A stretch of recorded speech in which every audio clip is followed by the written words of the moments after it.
Hey everyone, how's it going today? I'm going to show you guys how to book flight tickets for Ethiopian Airlines.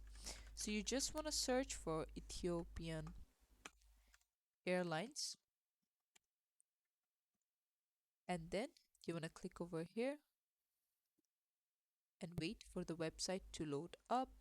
Now, as you can see that it automatically tells you your origin, which is the place you'll be going for.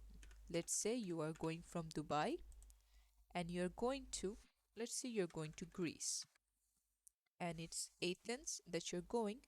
Now, what you need to do is you need to select if it's a one way or a both way. As you can see, there is no both way or two-way option, and that is it is because that's automatically set up over here. But if I click on one way, then the return date is automatically gone. So select the one, and then also there is something called book with miles. So if you want to select the miles, then you can do that. And then traveler and class of service, as you can see, that travel class, do you want economy, business, you can select it, and then also the amount of people that you want to book the flight tickets for, and also make sure you put in the right age for them.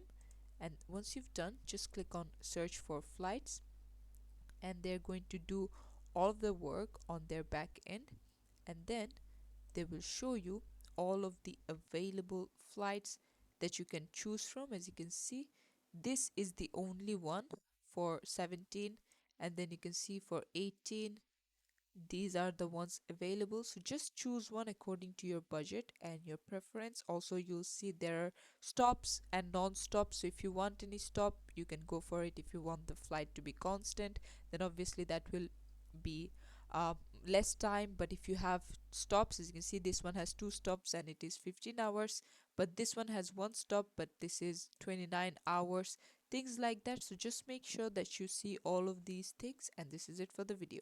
Thanks for watching. Please leave a like and subscribe for more tutorials like this, and I'll see you guys in the next one.